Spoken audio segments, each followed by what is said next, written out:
Today we're gonna get a playable version of vanilla Skyblock in Hytale. For the past couple of weeks, I've experimented with the game's mechanics to figure out how the game works and what we need to address to create a playable Skyblock with natural progression while offering just the bare essentials to get through it. So let's get started with the world itself. A void world might seem like the best option here, but the problem with them currently is that it's most often one biome.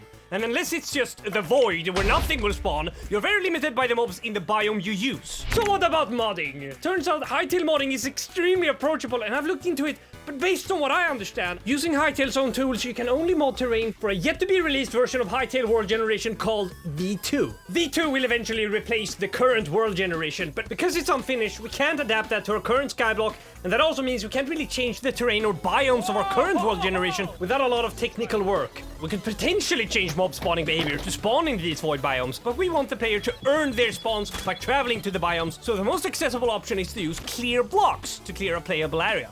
Clearing blocks manually also helps us with spawning. If we allow mobs to spawn before clearing out of space, we will reach the mob cap. And this mob cap can be used to protect the player from unwanted mobs when they first start the challenge. Mobs can't fall out of the void. So if we let mobs spawn and sink into the void instead, we allow the player themselves to lower the mob cap when they are ready. And that creates a new step of progression that is exclusive to Hytale Skyblock. Otherwise we'll constantly get harassed by skeletons. And that really sucks if you don't yet have the resources to spawn-proof your island. See, I can't do anything, I have to do this. Okay.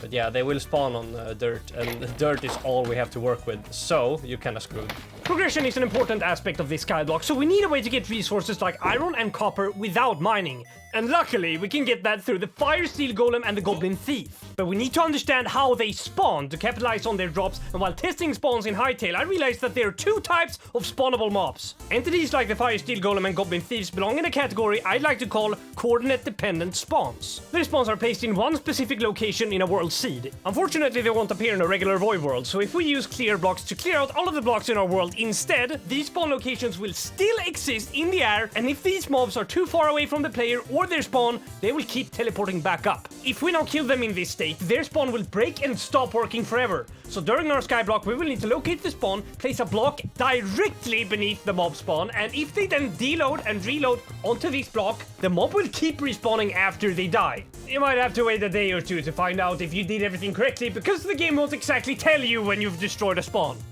In the other category, we have surface-dependent spawns. Guess what? We're making progress. Only 2 entities can spawn in one place.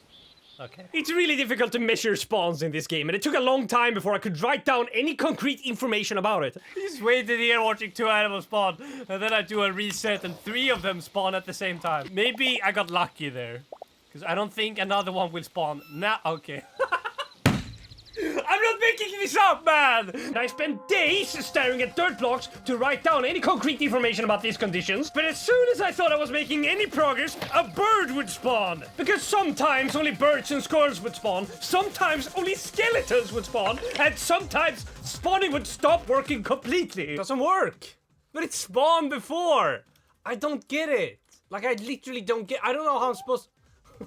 It doesn't seem to react any differently with lower render distances, so maybe it's the entity count. I checked the entity count, it's completely incoherent. I tried spawning 600 foxes. That should be enough. Let's check entity. Wait, 600. Will you still spawn? But that's all irrelevant, because it doesn't matter how many mobs currently exist in the world, only the number of naturally spawned surface mobs does. They will only spawn on the soil category list of blocks. Even though mobs would deload at 175 blocks away, apparently these mobs can spawn way further out than their deload range. I personally measured spawning happening at 810 blocks away, and this is a completely different system from the coordinate spawns, as they will deload and load entirely within 40 blocks. Those mobs also seem to spawn consistently when a chunk is generated. But that's about it. Surface mobs would only stop spawning because they gradually started spawning on the edges of my cleared out world instead. So to fix this, we'll need at the very least an extra 1620 by 1620 margin of error. And inside that range will be our world. So now that we all think we know how spawning works, how do we actually create the mob farmer? We've covered that these mobs only spawn on soil, so we'll need at least 1 soil block. And do not worry about creating an articulate contraption like you have to do in Minecraft. Because mobs in Hytale will straight up spawn in spike traps. Fun fact, entities do not have a minimum spawn range, so Murphy's Law applies. Anywhere it can spawn, it will spawn, so you will need to spawn-proof your island. Farmland is also a spawnable block, so either you place your farm more than 810 blocks away, or close the area off so skeletons can reach you from it. Yeah, look at this. Now bears spawn here.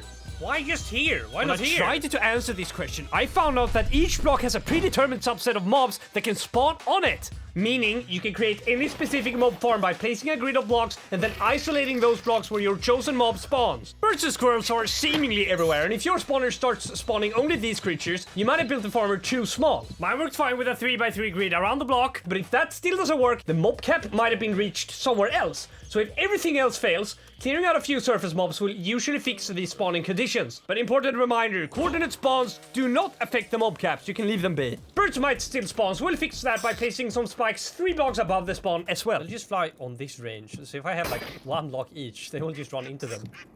Yeah. It's perfectly safe to build roofs, and you don't need any light levels for this to work, and at this point, the farm is complete. You might need some door to access the drops though. I would have quit the game right there, but I walked away from my computer and came back to this. I just started the recording again. Oh my god. It works with nighttime mobs as well. Look at this. So during the day you'll have a regular mob farm, but during the night your spawner will automatically turn into a nighttime mob farmer. This is insane! So we now have access to iron and copper mob farms, and if you're lucky enough to get to zone 4, you'll get thorium and cobalt through the burned skeleton praetorium.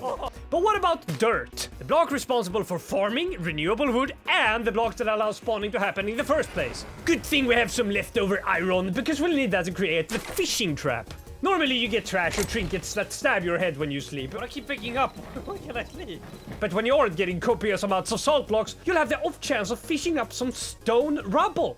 A brief pause, I only realized this during my final check on this video. I never once read this description. Apparently you can get stone rubble more efficiently through the salvager's workbench instead, but as a trade-off it will take a lot more time to grind all of the materials to craft it, compared to a fishing trap, because upgrading the workbench to tier 2 is pretty expensive, so keep that in mind. You can use this to create tools, but we already have iron at that point, so you better use it to create some gravel. And you'll never guess what category of blocks gravel is in. Renewable soil! I already used this render in my last video, but I have to use it again because this is perfect. You can use these blocks to plant trees and farm mobs, but you can't use them for farming. And even though these blocks can float and hover, when you first place them, you have to place them on top of another block. It will take a long time to form even 1 block of gravel, but that's even better because it wouldn't really be fun if it's just handed out for free. And you'll get lots of salt in the meantime. 4 salt blocks. God fucking damn it. All I get is salt! I've covered how to start a Skyblock world in a previous video, but there has been some changes since then, so I'll cover it again. What do we need for Skyblock? An island, a chest with a water bucket for a cobblestone generator, as well as a wheat seed to farm essence of life, a patch of lava because there's no way to carry lava, and a tree. Trees in Hytale are pretty different from Minecraft because they have 5 to 7 growth stages. Beech will be our tree of choice because it's one of the only trees that spares your dirt, as most trees will replace the dirt beneath it with wood when they get to the 3rd stage, which is the first log stage. It's also the first tree we can unlock, so that's pretty fortunate. No! No, not my blocks! But no. watch out, because when the beech tree reaches the 5th and final stage, they will destroy the dirt as well. So either you cut it directly after it reaches stage 4, or you can protect it by placing some cobblestone beneath the block that the tree grows on. This is because trees can't grow into unnatural blocks, and in the case of beech trees, it will completely prevent it from reaching stage 5 and destroy the dirt, while still being perfectly harvestable at stage 4. Unfortunately, we need 14 logs to not softlock ourselves, and the 4th stage of beech only gives us 13, so we need to sneak in an extra log. But before you cut the tree, make sure to harvest at least 20 plant fiber from the leaves. You need all this to create the workbench, which is needed to create the farmer's workbench, which is needed to create the crude hoe, which you will use to plant the 1 seed you'll start with to get essence of life. The surplus of essence will be used to craft more seeds until you can afford to buy a beech sapling, and after that you've completed the first milestone of Hytale Skyblock, renewable wood. I'm sure we'll see a lot more proper adaptations of Skyblock when V2 World Gen is officially released. But for us right now, we have to spend more than 5 hours generating and then clearing out a massive part of the world ourselves to then build our island on and using commands to create a slightly larger tree. Unless someone already did that for us, and as of the release of this video, I have manually cleared out and uploaded a 5,000 by 5,000 sized skyblock world to CurseForge with coordinate spawns and everything else you need to get started. Link is in the description. You might see some waterfalls and lava artifacts, and I think that's because the liquid tipped over cleared areas. I had to delete sections of the world at a time to avoid crashing the game. You can remove them by manually placing a block at the top, and I also recommend lowering the render distance for immersion. This world is obviously not a perfect solution, but it works, and I think that's the most important thing, especially this early into Hytale's release. I personally really enjoyed playing this, and I'm certain there's a lot more to discover about Hytale to take Skyblock even further than this. This world contains every major biome, it contains every zone at least. I also know that there's a lot of fortresses and factions, including the Quebecs. So, Can you capture the Quebec merchant and get the useless trades? It's all up to you to find out. Have fun!